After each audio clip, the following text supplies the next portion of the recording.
দিল্লিতে বিজেপির ডাকা জনসভায় উপস্থিত হয়েছিলেন সিনেমার জগতের তারকা মিঠুন চক্রবর্তী। সেখানে তাকে জিজ্ঞেস করা হয়, রাজ্যের মৎস্যমন্ত্রী স্বীকার করেছেন মহিলাদের ওপর অত্যাচার হচ্ছে। তার কিছুক্ষণ পর তিনি তার বক্তব্যকে বিকৃত করা দাবি করেছেন। মিঠুন চক্রবর্তী তার পরিপ্রেক্ষিতে জানান, সত্য কোনোদিন চাপা থাকে না। তৃণমূল কংগ্রেসের মন্ত্রী সত্যটা স্বীকার করেছেন, পরে উল্টে গেলে সত্যটা চাপা থাকে না। মিঠুন চক্রবর্তী লক্ষ্মীর ভাণ্ডার নিতে উৎসাহিত করেছেন। তিনি বলেছেন, এটা জনগণের পয়সা, জনগণকে ফেরত দিচ্ছেন। এটা গণতান্ত্রিক দেশ, যে যা খুশি করতে পারে। হুমায়ুন কবির যা খুশি করতে পারে, তার গণতান্ত্রিক অধিকার আছে। তিনি আরও জানান, বিজেপি মুসলমানদের বিরুদ্ধে নয়, কিন্তু ভারতের ক্ষতি চাওয়া মুসলমানদের বিরুদ্ধে। সনাতনীরা এক হলে বিজেপি তথা ভারতের লাভ।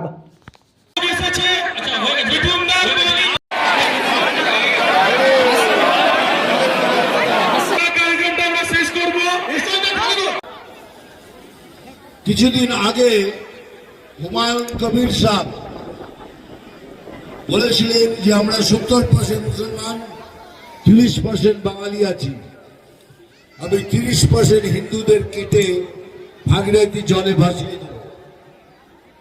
তার উত্তরে আমি বলেছিলাম,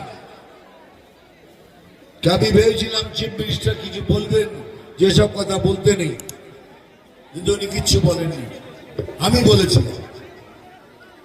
কিন্তু আজকে দেখুন, এই কালকে অথবা পরশু দিনে এবিপি আনন্দ দেখুন, সেখানে সুমন দা বলছেন যে হুমায়ুন দা, আপনি যেসব কথা বলেছেন সেগুলো সাংঘাতিক, মারাত্মক। 70% মুসলমান, 30% মুসলমানকে কেটে। Green Asansol, clean Asansol. बांग्लादेश में हिंसाएं हो रही हैं, हिंदू पर अत्याचार हो रहा है, क्या बोलेंगे इस पर?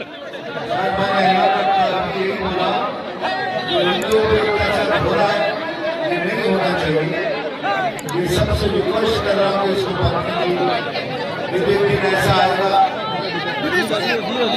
ऐसा आएगा तो सब जाग उठेंगे, तभी लोग मुश्किल দাদা, রাজ্যের মন্ত্রী স্বীকার করছে রাজ্যের নারী নির্যাতন, আবার সে কিন্তু পাল্টেও গেছে, পাল্টি খেয়েছে, কি বলবেন?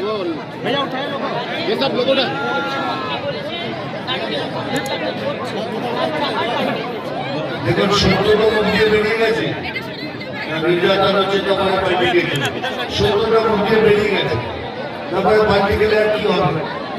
সত্যটা কেউ রুখতে পারে না। তৃণমূলের গোষ্ঠীদ্বন্দ্ব, শিশুর চোখ, দাদা, শিশুর চোখ নষ্ট হয়ে গেল। এখন